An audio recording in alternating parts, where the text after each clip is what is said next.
و اہل بیت بلند تر سلامت۔ آواز تھوڑی کھول دیں۔ ماشاءاللہ لا حول ولا قوة الا باللہ العلی العظیم۔ حسبنا اللہ نعم الوکیل نعم المولا ونعم النصیر۔ فاعوذ باللہ من الشیطان الرجیم۔ بسم اللہ الرحمن الرحیم۔ الحمدللہ الذی نور قلوبنا بولایت محمد و آل محمد۔ اللہ صلی علی محمد۔ الصلاة والسلام علی اشرف الانبیاء والمرسلین وخاتم النبیین ابی القاسم محمد۔ اللہم صلی علی محمد وآل بیتہ الطیبین الطاہرین المعصومین المظلومین المنتجبین الذین اذهب اللہ عنہم الرجس وطہرہم تطہیرا۔ اللہم صلی محمد وآلہ ولعنت الدائمت علی اعدائهم اجمعین من یوم ظلمهم الى یوم الدین۔ اما بعد فقد قال الامامنا الصادق علیہ السلام شیعتنا کونوا لنا زینا ولا تکونوا لنا شینا۔ صلوات پڑھتے محمد۔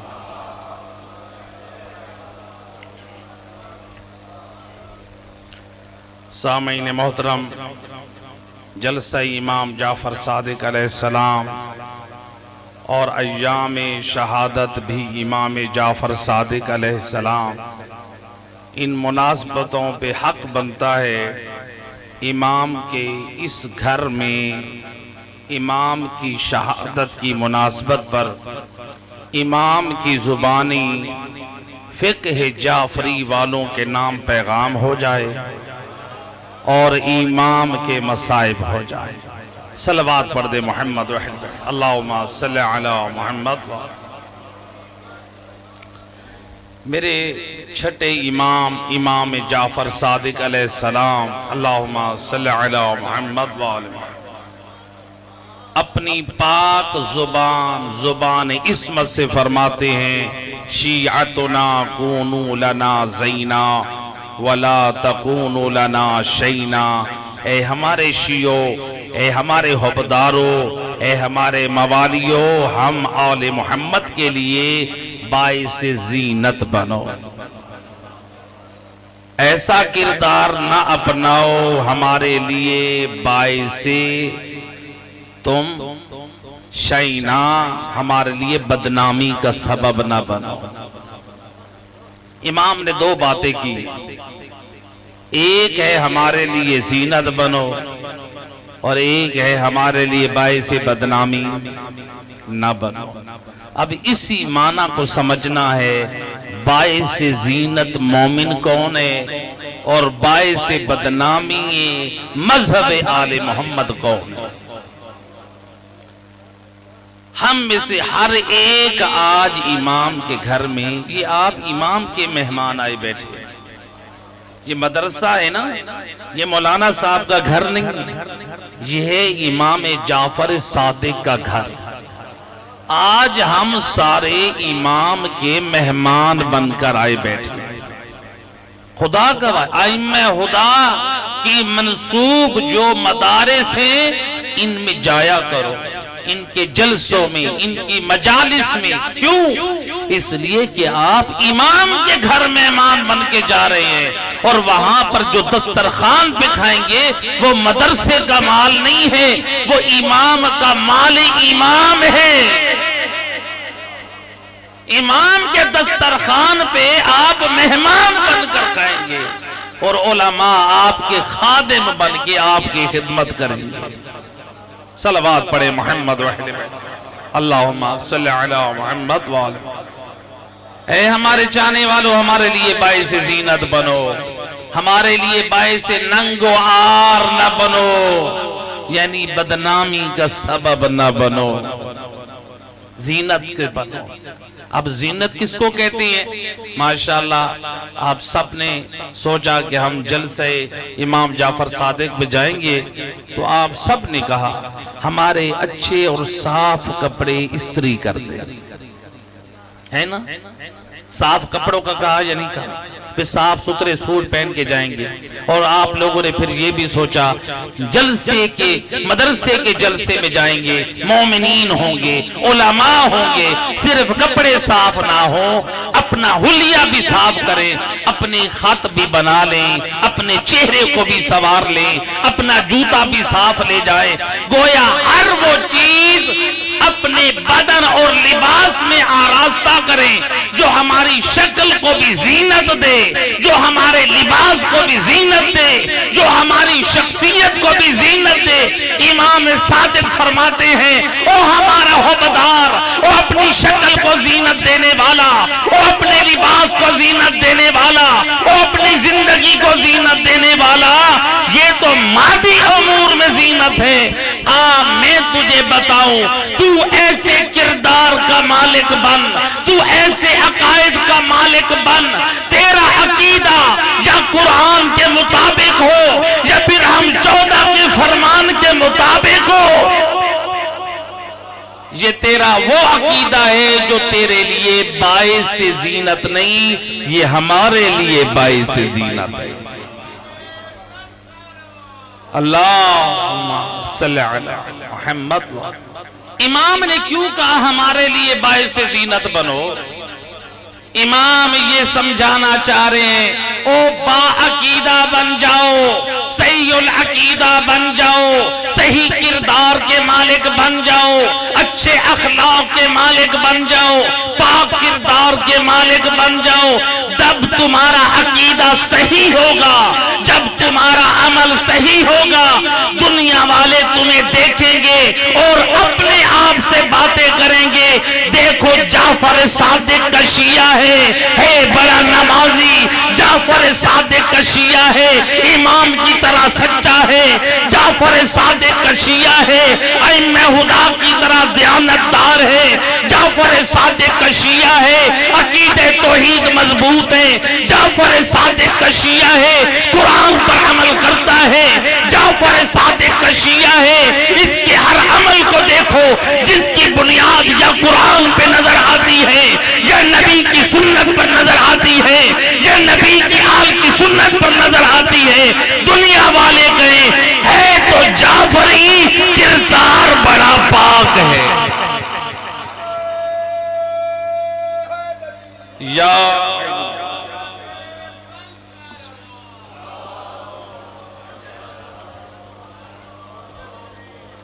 ہے جعفری کردار کتنا پاک ہے، اور اس لیے تو میرے پاک امام نے، امام صادق علیہ السلام نے مجھ اور آپ تک پیغام ہدایت پہنچا دیا۔ فرماتے ہیں ہمارے موالیوں، اے ہمارے حبداروں، دنیا والوں کے ساتھ تمہارا طریقہ کیا ہو، اپنوں کے ساتھ نہیں۔ امام نے اپنوں کے بھی حقوق کی ایک فہرست بیان کی ہے جسے وسائل الشیعہ میں شیخ حر عاملی نے بیان کیا ہے۔ امام نے اپنوں کے مومنوں کے بھی حقوق بیان کیے، ایک لمبی فہرست ہے، لیکن امام فرماتے ہیں اے ہمارے موالیوں، اے ہمارے حبداروں، اے ہمارے شیعوں، دنیا والوں کے ساتھ جو ہماری ولایت پر نہیں ہے، تمہارا ان کے ساتھ برتاؤ اچھا ہو، ان کے ساتھ اخلاق اچھا ہو، وہ مقروض ہوں تو قرض ادا کرو، وہ پریشان ہو تو پریشانیاں دور کرو، وہ بیمار ہو تو ان کی عیادت کرو، وہ مر جائے تو ان کے جنازے میں جاؤ، ان کی ہر مشکل میں ان کے ساتھ کھڑے رہ جاؤ۔ تمہارا اخلاق، تمہارا کردار اتنا عظیم ہو، دنیا تمہیں دیکھ دیکھ کر ہمیں دعا دے، رحم اللہ جعفر ابن محمد، خدا جعفر صادق پہ رحم کرے، اپنے شیعوں کو کتنا باادب بنایا۔ اللہ یا رسول اللہ یا علی، اللہم صلی علی محمد وآل محمد۔ لہذا زینت بنو، میرے امام فرماتے ہیں دین کے اعتبار سے، اور شکل و صورت کا تو فرعون بھی خوبصورت بن بیٹھتا تھا، شکل و صورت کو سنوارنے کے لیے تو نمرود بھی خوبصورت بن بیٹھتا تھا، شکل و صورت سنوارنے کے لیے تو یزید بھی اپنے تخت پہ خوبصورت بن بیٹھتا تھا۔ جتنے دشمنان دین تھے وہ ان کا یہی معیار تھا، ہماری شکل بھی خوبصورت ہو، ہمارا لباس بھی خوبصورت ہو، چاہے ہمارا عقیدہ، ہمارا ایمان خدا کی منشا کے خلاف ہو، چاہے ہمارا عمل اللہ کے بنائے ہوئے قانون کے خلاف ہو۔ فرعون کا عقیدہ کیسا تھا؟ مشرک، خود ربوبیت کا دعویٰ کیا۔ نمرود کا خود مشرک بن بیٹھا، لیکن لباس کیسا پہنتے تھے؟ خاص لباس پہنتا تھا فرعون، کہتا تھا مجھ جیسا لباس کسی کا نہ ہو، تاکہ میں دربار میں نمایاں نظر ہوں، اور شکل ایسی بناتا تھا، سونے کی چین، سونے کی 5 انگلیوں میں انگوٹھیاں پہن کے۔ آج بھی دیکھو تو کتنے لوگ پہنتے ہیں۔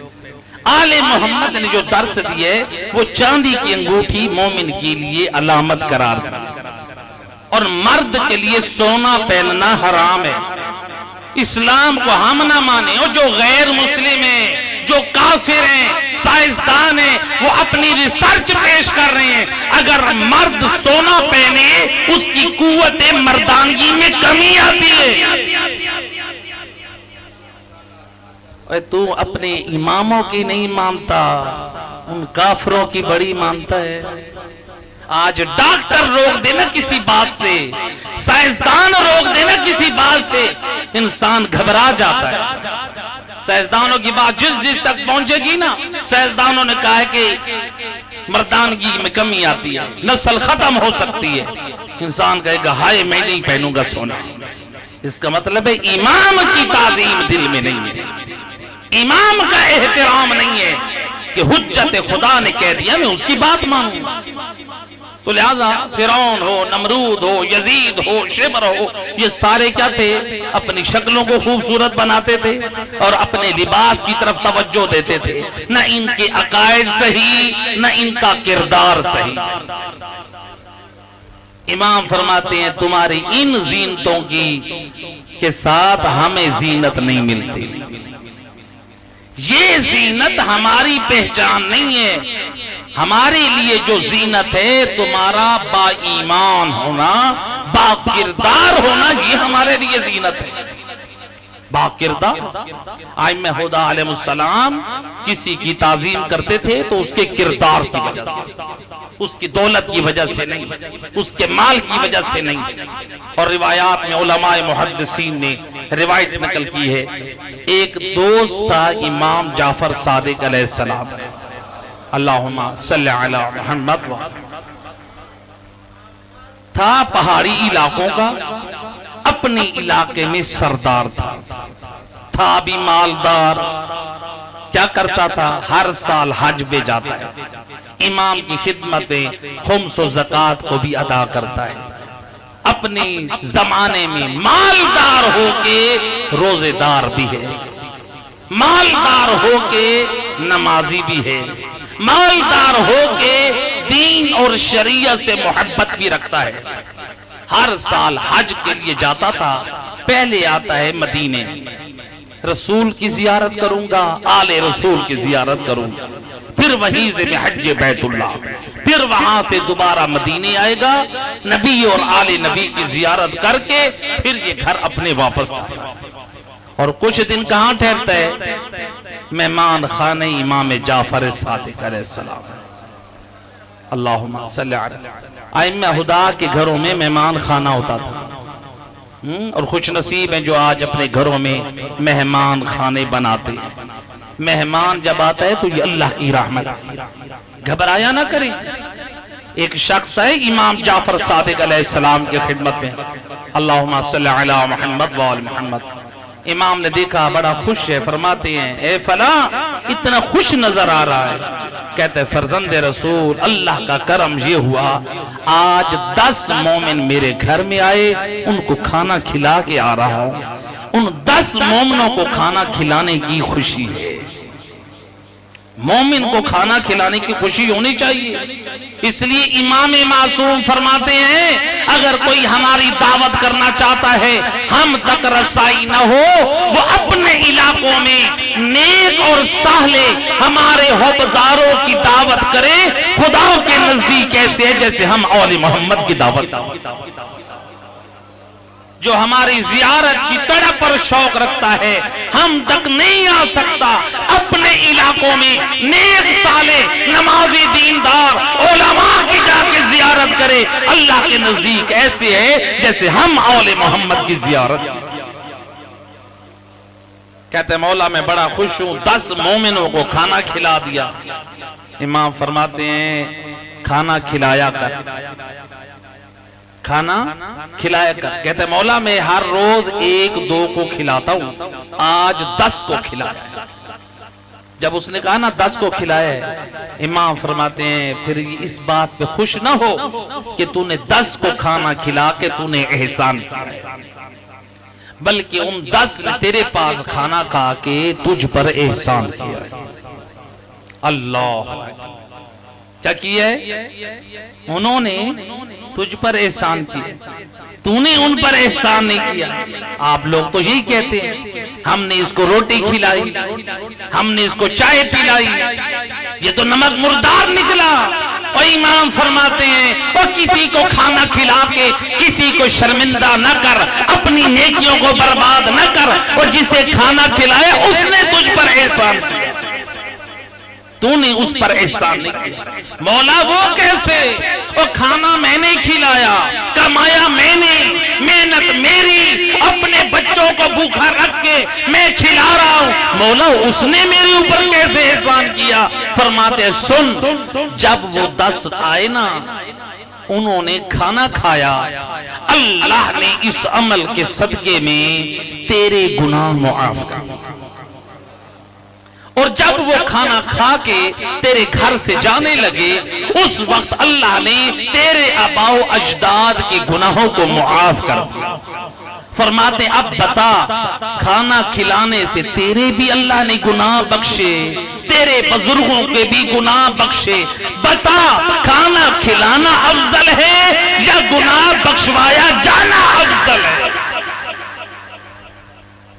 ان کے آنے اور جانے سے تیرے گناہ بخشے گئے، لہذا انہوں نے تیرے اوپر احسان کیا، لہذا امام تربیت کر رہے ہیں اللہ نے توفیق دے دی کسی کو کھانا کھلا لو، چائے پلا لو تو پھر جتاؤ نہیں، اللہ کا شکر ادا کرو اس نے توفیق عطا کی۔ امام کا مہمان خانہ، امام کا دوست جو اپنے زمانے کا مالدار، ہر سال حج کرتا ہے، کہتا ہے فرزند رسول مولا آپ کے گھر رہتا ہوں، مہمان خانے میں ٹھہرتا ہوں، اب میں چاہتا ہوں میرا اپنا گھر ہو آپ کی ہمسائیگی، گویا حیا آتی ہے، سیدزادیوں کو تکلیف ہو کھانا بنانے میں نہیں چاہتا آپ پر زیادہ بوجھ بڑھے، بس آپ کے پہلو میں بھی رہوں، آپ کی ہمسائیگی میں بھی رہوں، اپنے گھر میں بھی رہوں،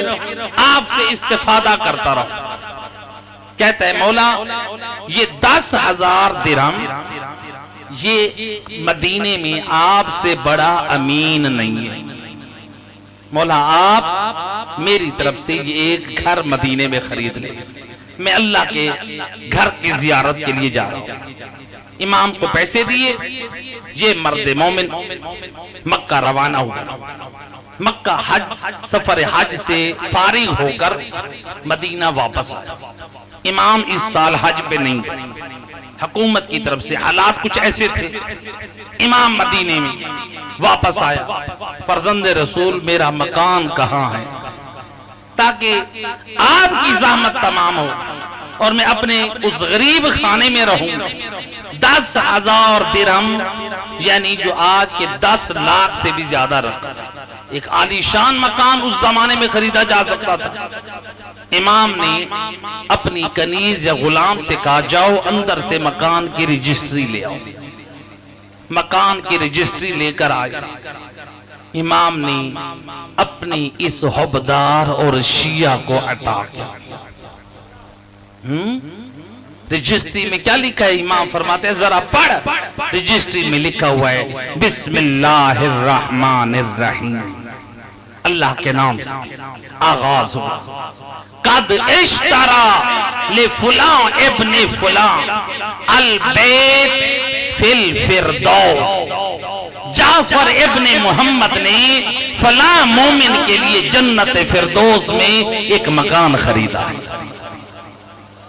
میں قربان, اور جس کے وارث سے جنت امام ہوں ہیں قربان جاؤں, گھبرانے کی ضرورت نہیں کہ جعفر ابن محمد نے فلاں ابن فلاں کے لیے جنت فردوس میں مکان خریدا.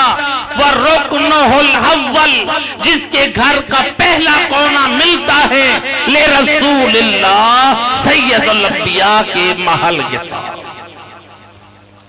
وَرُكْنُ الثَّانِي لِعَلِيِّ ابْنِ أَبِي طالب, اس کے گھر کا دوسرا کونا ملتا ہے علی حیدر کرار, اور جس محل میں کائنات کی شہزادی سیدۃ نساء العالمین فاطمۃ الزہرا امیر المومنین علی ابن ابی طالب کے ساتھ رہی, دوسرا کونا اس محل کے ساتھ. وَرُكْنُ الثَّالِث, اس کے محل کا تیسرا کونا للحسن ابن علی, امام حسن مجتبی کے محل کے ساتھ ہے. وَرُكْنُ الرَّابِعِ, اس کے گھر کا چوتھا کونا للحسین ابن علی, امام حسین ابن علی کے گھر سے ملتا ہے. گویا اس مومن کا گھر امام صادق نے جنت میں خریدا جو پنجتن پاک کے محلات کے درمیان ہے. اللہ کتنا خوش نصیب. کیا یہ سید تھا؟ یہ سید نہیں تھا. یہ کون تھا؟ کیا یہ عالم تھا؟ یہ عالم بھی نہیں تھا. پھر یہ کون تھا؟ کیا امام نے اس کی مال کی وجہ سے نہیں, اپنے زمانے کا نمازی, اپنے زمانے کا روزے دار, اپنے زمانے کا باکردار, اپنے زمانے کا شریف ہے. امام صادق کی محفل میں بیٹھ کے دین خدا کو سیکھتا ہے, قرآن کو سمجھتا ہے. امام اس کے عقیدے پہ بھی راضی ہیں, اس کے کردار پہ بھی راضی ہیں, اس لیے جنت کی رجسٹری دے دی. فرماتے ہیں یہ جو تو نے 10,000 درہم دیے تھے نا, وہ پیسہ بھی تیرا محفوظ ہے. وہ اولاد امام حسن امام حسین جو غریب سادات تھے, میں نے وہ 10,000 درہم ان میں خرچ کر دیے اور اللہ سے تیرے لیے جنت میں یہ محل خرید لیا. ایک مرتبہ کہتا ہے فرضیت جبن رسول اللہ, اور فرزند رسول میں آپ کی عطا پہ راضی ہوں. اتنا بڑا سودا, اتنا بڑا گھر, اور دنیا سب کچھ لٹا دے, پھر بھی یقین نہیں ہوتا کہ جنت ملی ہے یا نہیں. لیکن قربان جاؤ جسے وارث سے جنت امام اپنے ہاتھوں سے رجسٹری دے دے. اب کیا امام اس کے مال کی وجہ سے اس کا احترام کرتے؟ اس کا کردار تھا, کردار کے ایسے بنو. اس کا کردار وہ تھا. امام یہی تو فرماتے ہیں شیعتنا کونوا لنا زینا, او ہمارے شیعوں ہمارے لیے باعث زینت بنو. یہ اس کا کردار اتنا عالی تھا, اس کا عقیدہ اتنا بلند تھا. امام نے یہ دیکھا معاشرے میں اس کا عقیدہ بھی میرے لیے زینت ہے, اس کا عمل بھی ہمارے لیے زینت ہے. تبھی امام نے پنجتن پاک کے درمیان اس کو جنت میں گھر دلوا دیا. وہاں پہ بھی اس کو زینت مل جائے. جو دنیا میں ہمارے لیے زینت ہے وہ آخرت میں بھی ہمارے لیے زینت بن جائے. اب یہ مرد مومن مدینہ سے گیا اپنے گھر واپس. اب لوگ انتظار میں تھے امام کی خدمت سے کیا خبریں لے کر آتے ہیں, کیا احکام سمجھ کے آتے ہیں, کیا پیغام لے کر آتے ہیں. ہر ایک پوچھ رہا ہے بتاؤ میرے امام کے حالات کیسے ہیں, بتاؤ میرے امام کی نصیحتیں کیسی ہیں. ہر ایک کو جواب دیتا ہے اور پھر کہتا ہے میں اللہ پہ راضی ہوں, اس کا ولی مجھ پہ راضی ہے, میں اللہ کی عطا پہ راضی ہوں کہ جعفر صادق نے اب مجھے جنت کی رجسٹری دے دی. دنیا حیران, کیا تھا؟ کردار کی دولت تھی. اور اس نے اپنی اولاد کو وصیت کی میرے مرنے کے بعد کیا ہو, اس کو میرے کفن میں رکھ کے دفن کیا جائے. اور کچھ دنوں بعد اس بیچارے کو حالت مرض میں مبتلا ہوا اور پھر یہ فوت ہو گیا. رشتہ داروں نے وصیت کے مطابق امام کی دی ہوئی رجسٹری, جنت کا وہ ٹکٹ, جنت میں وہ دیا گیا گھر, اس کے کفن میں رکھ کے دفن کر دیا گیا. جب دفن ہو گیا, جب دوسرا دن آیا, رشتہ دار سب پہنچے قبر پہ. وہی رجسٹری جو رشتہ داروں نے دیکھ کے دفن کی تھی, پہاڑی علاقہ, پتھریلا علاقہ, بڑی مشکل سے جس کی قبر بنائی گئی, جس کی قبر کو بند کیا گیا, کھولنا ممکن نہیں ہے, قبر بند ہو چکی ہے. جب دوسرا دن آئے, قبر تو ویسے بند ہے لیکن ایک ورق ہے جو قبر کے اوپر پڑا ہے. جب انہوں نے اٹھایا, وہی جنت کی رجسٹری جو امام صادق نے اپنے ہاتھوں سے دی تھی, اس کے پیچھے والی طرف لکھا تھا قد وفا جعفر ابن محمد. امام صادق نے جو جنت کا وعدہ کیا تھا وہ سچا کر دیا. اللہ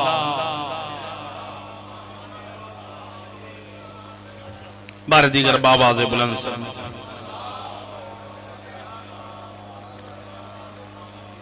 لہذا امام ہم سے یہی مطالبہ کر رہے ہیں, شیعتنا کونوا لنا زینا ولا تکونوا لنا شینا. اے ہمارے شیعو ہمارے لیے باعث زینت بنو, با کردار بنو, با عقیدہ بنو, عقیدہ قرآن کے مطابق ہو. ہم لوگ اپنے دماغ میں سوچتے ہیں اور عقیدے بنا لیتے ہیں. میرا دوست اپنے ایمان سے بتا, 4 دن ہمارا پیٹ خراب رہے, اس کے علاج کے لیے کہاں جائیں گے؟ ڈاکٹر یا حکیم کے پاس جائیں گے؟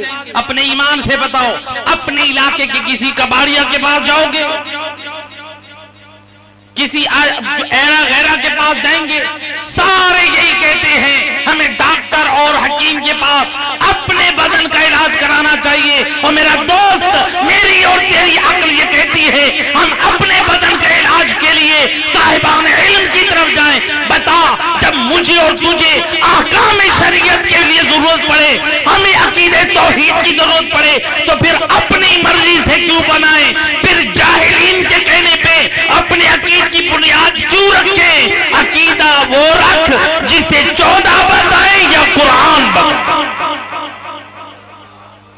کردار وہ رکھ اور جسے قرآن بتائے یا پھر 14 بتائے. اور ایسا کردار رکھ کہ جب میدان معاشر میں جائے تو امام صادق جب ہمیں دیکھے تو دور سے کہے مرحباً بکا, خوش آمدید. اور جعفر صادق کا ماننے والا, آ میں تیرے عقیدے پہ بھی راضی ہوں, تیرے کردار پہ بھی راضی ہوں.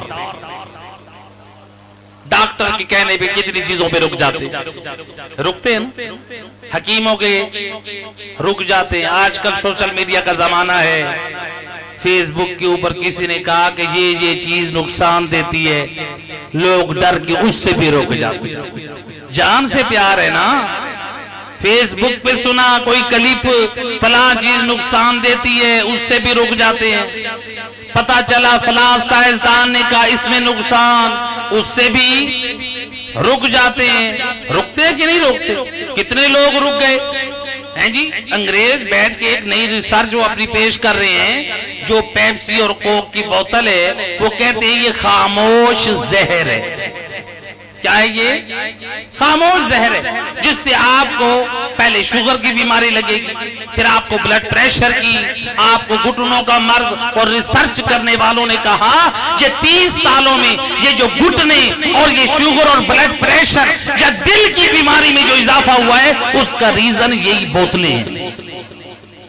اور پھر اس ریسرچ دینے والے کی ریسرچ کے مطابق وہ کہتا ہے یہ خاموش زہر بالآخر کینسر تک پہنچاتا ہے۔ اور جن لوگوں نے سنا وہ ڈر گئے، بوتلیں چھوڑ دی، ڈاکٹروں کے کہنے پہ بھی چھوڑ دیا، حکیموں کے کہنے پہ بھی، سائنسدانوں کے کہنے پہ بھی، سب کے کہنے پہ چھوڑتے ہیں، خدا کے منع کرنا پہ نہیں چھوڑتے، سب کے کہنے پہ چھوڑتے ہیں۔ اور امام صادق کے جعفری کہلوانے والوں، امام صادق کے کہنے پہ کیوں نہیں چھوڑتے؟ امام کے تو کہنے پہ چھوڑو۔ بس میں آخری روایت اور مصائب کی طرف آ رہا ہوں، ایک پیغام دینا چاہتا ہوں۔ روایت آپ نے سنی، روایت مشہور، لیکن ایک پیغام اس روایت میں ہمارے لیے کیا ہے؟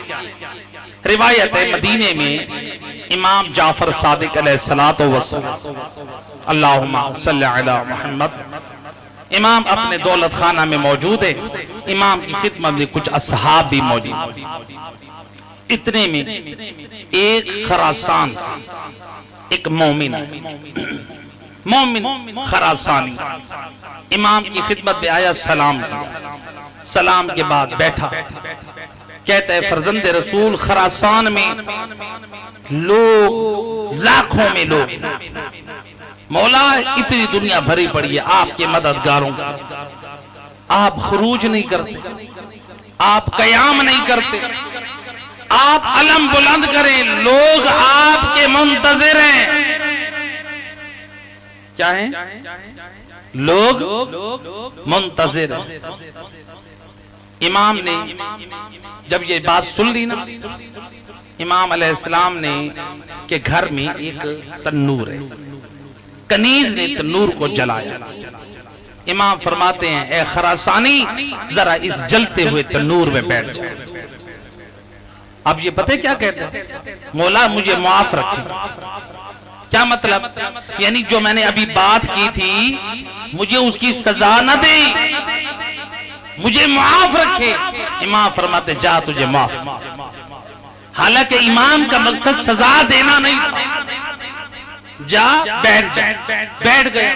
تھوڑی دیر میں ہارون مکی آیا، ایک اور مومن جس کے چہرے پہ سجدوں کے آثار ہیں، زبان پہ ذکر خدا ہے، روزے رکھ رکھ کے جس کے روزے دار ہونے کی علامت نمایاں ہے، عبادت کی علامت نمایاں ہے، چہرے سے شرافت و وقار پرہیزگاری نمایاں ہو رہی ہے، انگلی میں جوتوں کو اٹھایا ہوا ہے، سلام کیا۔ امام فرماتے ہیں اے ہارون جوتا رکھ کے جلتے تنور میں بیٹھ جا۔ جوتا پھینکا، حکم امام پہ جلتے ہوئے تنور میں آ گیا۔ ڈھکنا بند کر دو، ڈھکنا بند ہو گیا۔ اب روایت کا جملہ، روایت کہتی ہے امام نے اس خراسانی کی طرف رخ کیا جو خراسان سے آیا ہوا تھا۔ امام فرماتے اے خراسانی یہ خراسان میں لوگوں کے کاروبار کے کیا حالات ہیں؟ اے خراسانی خراسان میں مارکیٹ کے کیا حالات ہیں؟ اے خراسانی خراسان میں فلاں کیا حالات ہیں؟ لوگ حیران ہیں، یہ پریشان ہیں۔ وہ بندہ آگ میں جل رہا ہے اور اس کی کیفیت یہ ہے، یہ بڑھ بڑھ اضطراب سے بڑھ بڑھ کر ادھر دیکھتا ہے، وہ بیچارہ جل رہا ہے۔ امام کہہ رہے ہیں لوگوں کے کاروباری حالات کیسے ہیں، مارکیٹوں کے حالات کیسے ہیں، لوگوں کے حالات کیسے ہیں، یہ کیا ہو رہا ہے؟ وہ جل رہا ہے۔ امام مجھ سے دنیاوی امور کے بارے میں خبر معلوم کر رہے ہیں۔ جب امام نے دیکھا نا اس کا اضطراب اور پریشانی، جب وقت گزر گیا تھوڑا، حالات پوچھ لیے، فرماتے ہیں اے خراسانی جا ذرا اس تنور کے ڈھکنے کو اٹھا اور ہارون مکی سے کہے تیرا وقت کا امام کہہ رہا باہر آ جا۔ اب یہ اٹھا اپنی جگہ سے، آیا اس چلتے ہوئے تنور کے قریب، کہتا ہے میں نے کیا دیکھا؟ آج تک ابراہیم نبی کا معجزہ سنتے آیا تھا، آج فخر ابراہیم کا معجزہ آنکھوں سے دیکھا۔ فخر ابراہیم کا معجزہ کیا دیکھا؟ وہ ہارون مکی آگ کے انگاروں میں چوکڑی ڈال کے بیٹھا ہے اور آگ کے شعلوں سے ایسے کھیل رہا ہے جیسے کوئی باغ میں پھولوں سے کھیلتا ہے۔ امام فرماتے ہیں اے خراسانی یہ بتا اس جیسے میرے مددگار کتنے ہیں؟ کہتے واللہ لا واحد لا، کہتے اللہ کی قسم کائنات میں ایک بھی اس جیسا مخلص مددگار نہیں۔ اللہ، اب امام نے کیا فرمایا؟ امام فرماتے ہیں اللہ کی قسم، قسم اٹھا اللہ کی قسم میرے 5 مخلص شیعہ ایسے بن جائیں، میرے ہر اشارے پہ لبیک کہیں، مجھے 5 ایسے مل جائیں، میں قیام کرنے کے لیے آمادہ ہوں۔ ہم جانتے ہیں ہمیں کب قیام کرنا ہے۔ اس روایت میں امام نے 2 پیغام اور میں مسائل۔ پہلا پیغام امام نے یہ بتایا او لوگوں کبھی بھی وارث علم رسول کے وظیفے کو معین نہ کرو، شرعی تکلیف کسی کی معین نہ کرو۔ وہ کیا کہتا تھا؟ مولا آپ قیام کریں، بھئی امام کے پاس علم نبی ہے، وہ بہتر جانتے ہیں۔ تو گویا پیغام ملا کبھی علماء کی ذمہ داریاں معین نہیں کرو۔ آیت اللہ سستانی کو ایسے فتویٰ دینا چاہیے، آیت اللہ خامنائی کو ایسے فتویٰ دینا چاہیے، پھر تو ان کو آپ کی تقلید کرنی چاہیے۔ جو لوگ مشورہ دیتے ہیں اس کا مطلب ہے پھر وہ لوگ آیت اللہ سستانی سے عالم ہیں، وہ آیت اللہ خامنائی سے عالم ہے۔ اور ابھی جسے 10 نجاسات کا علم نہیں ہے وہ بتائے گا آیت اللہ سستانی کا فتویٰ غلط ہے، اور جسے ابھی نجاست و طہارت کا علم نہیں ہے وہ کہے گا آیت اللہ خامنائی کا فتویٰ غلط ہے۔ اب مولا علی فرماتے ہیں من افتاء بغیر علم فقد کفر۔ علی والو اگر بغیر علم کے فتویٰ دو گے یاد رکھو تم لاکھ علی والے کہلواؤ، بغیر علم کے فتویٰ دو گے مجھ علی کی نگاہ میں کافر۔ یہ مولا علی اور مولا علی کا فیصلہ ہے، مولا علی کا فیصلہ۔ پہلا پیغام خبردار علماء کے لیے فریضہ معین نہ کرو، وہ علم کی روشنی میں بہتر جانتے ہمیں کیا کرنا ہے۔ دوسرا پیغام آئیں بڑا اہم پیغام، وہ کون سا؟ امام کا مقصد کیا اس ہارون مکی کو جلانا تھا؟ جی جلانا نہیں تھا، اگر جلانا ہوتا وہ جل گیا ہوتا، جلانا تھا نہیں جلانا تھا۔ اس کو پتہ ہے امام کا حکم ہے بیٹھنا ہے تو بیٹھ جائے، تو امام بتانا چاہتے ہیں او ہمیں امام مانا ہے، ہماری ولایت کو مانا ہے، تو ولایت کے مقصد کو سمجھو۔ ولایت نام صرف کلمہ میں علی ولی اللہ پڑھنے کا نام نہیں ہے، بلکہ تیری زندگی میں ہر وہ حکم ہو جو امام نے دیا ہے، اسی کا نام ولایت۔ امام کیا سمجھانا چاہ رہے ہیں؟ کیا مطلب؟ آگ میں کیوں بٹھایا؟ اس نے یہ نہیں کہا مولا میرے بیٹھنے سے کیا فائدہ ہوگا، مولا اسلام کا کیا وقار بلند ہوگا، کہا کوئی اعتراض کیا، چپ کر کے بیٹھ گیا۔ امام سمجھانا چاہتے ہیں ان لوگوں کو جو آج کہا جائے نا داڑھی رکھو، کہتے میری داڑھی رکھنے سے اسلام کا کیا فائدہ ہے، میرا پردہ کرنے سے کیا فائدہ، پھر کہتے ہیں میرے چہرے پہ داڑھی ہو، داڑھی سے تو بندہ خوبصورت نہیں لگتا، اور اگر چہرے پہ خوبصورتی میں داڑھی رکاوٹ پیدا کرتی تو اللہ یہ داڑھی حضرت یوسف کے چہرے پہ نہ لاتا، اللہ یہ داڑھی حضرت علی اکبر کے چہرے پہ نہ لاتا۔ اور کربلا کے میدان میں دیکھ ذرا وہ داڑھی مڈوانے والے یزیدی تھے اور ادھر سے داڑھی رکھنے والے حسینی تھے، اور آج جو کہتے ہیں ہم کیا پردہ کریں اور دل پاک ہونا چاہیے، اور میں قربان اور میری ماں بہنوں یہ نہ کہا کرو دل پاک ہونا پانا چاہیے. تیرا اور میرا دل علی کی بیٹیوں سے پاک ہے. بیبیوں نے بھی تو پردے کے لیے کتنی فکر کی ہے. لہذا امام کیا کہنا چاہتے ہیں؟ امام یہی سمجھانا چاہتے ہیں آگ میں بٹھایا یعنی اعتراض نہ کرو. ہم کہیں داڑھی رکھو تو رکھ، ہم کہیں نماز پڑھو تو پڑھ، ہم کہیں پردہ کرو تو کرو، ہم کہیں خبز دو تو دو، ہم کہیں حج انجام دو تو حج کرو، ہم کہیں روزہ رکھو تو رکھو. یہ نہ کہو فلاں کام کرنے سے کیا فائدہ، فلاں کام چھوڑ دیا تو کیا نقصان. امام کو مانا ہے تو امام کی مانو. اور اس دین کو پہنچانے کے لیے آل محمد نے بہت کچھ قربان کیا. اجرکم علی اللہ زادارو. 3 مرتبہ آل محمد کے گھر میں آگ لگی. اجرکم علی اللہ زادارو. اگر پہلے گھر میں آگ نہ لگتی تو بعد میں 2 گھروں میں بھی آگ نہ لگتی. پہلا گھر کون سا ہے؟ پہلا گھر مدینے میں. وہ دروازہ جہاں سید الانبیاء رک کے کہتے تھے السلام علیکم یا اہل بیت النبوہ. اہل بیت النبوہ تو میرا سلام ہو. روایت کہتی ہے 5 وقت نبی کھڑے ہو کر اور نماز سے پہلے مسلمانوں کو بتا رہے ہیں اور زہرا کے دروازے کو پہچانو اور تمہاری نمازیں قبول نہ ہوگی اور جب تک زہرا کی تعظیم نہ ہوگی. اور میں کہوں گا یا رسول اللہ، اور جس دروازے پہ آئے تطہیر کی تلاوت کرتے رہے اور ذرا دیکھو تو صحیح. اور روایت کہتی ہے اور میں ذمہ دار ہوں روایت کا، ابھی 4 دن نبی کی وفات کو ہوئے ہیں. 3 دن نبی کا جنازہ گھر میں پڑا رہا. تیسرے دن مغرب کے بعد دفن ہوا یا مغرب سے پہلے دفن ہوا.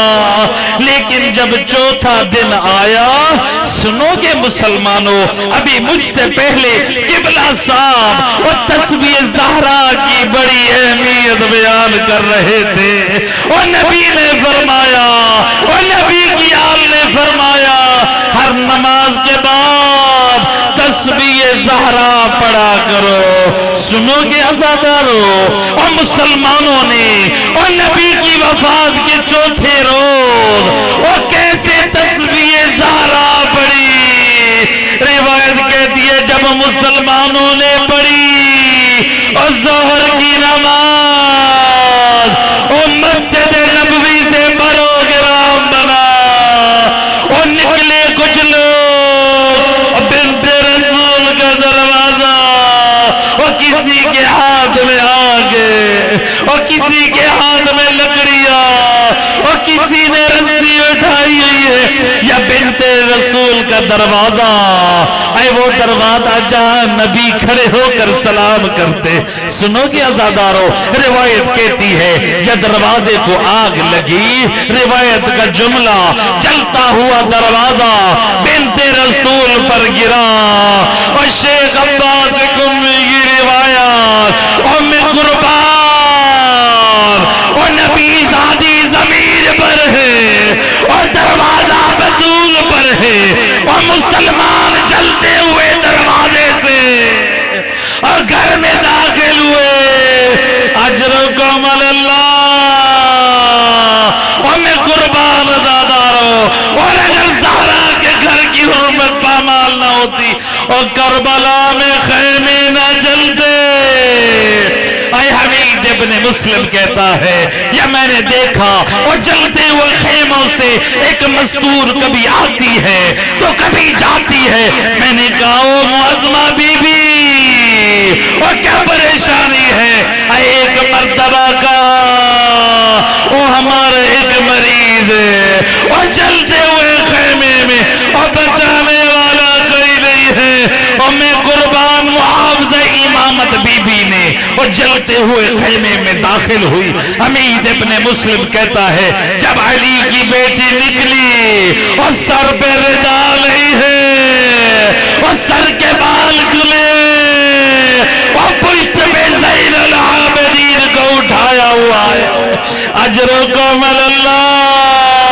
یہ دوسری آگ بھی اگر لگی ہے تو پہلی آگ کی وجہ سے.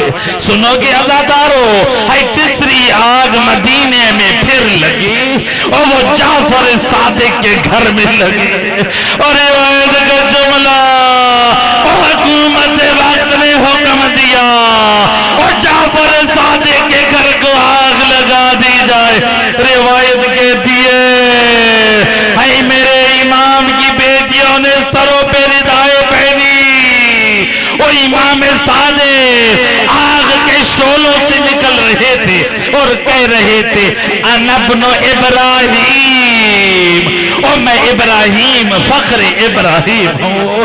آگ میرے لیے بھی گلزار بن گئی اور میں قربان. عزادارو سنو گے, روایت کہتی ہے جب امام کا گھر جل گیا بیٹیاں ہمسایوں کے گھروں میں آ گئی.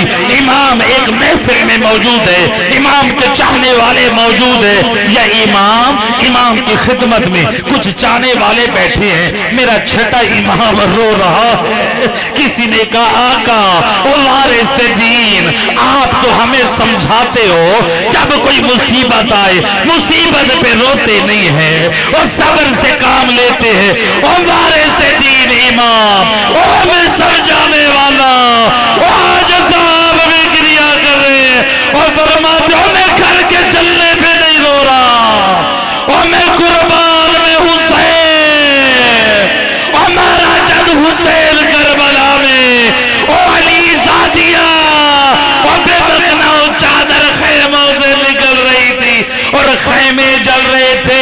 بس آخری جملہ عزادارو, میرے امام کو انگوروں میں زہر دیا گیا اور میرا امام 3 دن زہر کے اثر سے اور تڑپتا رہا. لیکن میں قربان میرا آقا, وہ آپ کی بیٹیاں موجود ہے, وہ آپ کی اولاد موجود ہے. مولا آپ کو غسل بھی ملا, آپ کو کفن بھی ملا, وہ آپ کا جنازہ اٹھایا گیا, آپ کو بڑی عزت و شان سے جنت البقیع میں دفن کیا گیا. اور میں قربان اور کربلا میں حسین جس کا جنازہ اٹھانے والا کوئی نہ تھا. ہر دنیا کا دستور ہے اور بہنوں سے جنازہ اٹھایا جاتا ہے, لیکن کربلا میں اور بھائی کے لاشے سے بہنوں کو اٹھایا گیا. اجرکم اللہ. اور میں قربان میرا چھٹا امام مظلوم اور 100 سال پہلے اور میرے امام کی مزار پہ بلڈوزر پھیرے گئے. آقا آپ مظلوم ہے اور پہلے گھر کو جلایا اور پھر زہر دیا اور پھر آپ کا اور روزہ بھی بلڈوزروں سے پامال کر دیا. مولا بڑے مظلوم ہیں, لیکن میں قربان مولا کجا قبر کا پامال کرنا اور کجا حسین کے لاشے کو پامال کرنا. لعنت اللہ علی القوم الظالمین وسيعلم الذین ظلموا وینقلب کریم. اللہ اس دینی ادارے کو ترقی اور کامیابی عطا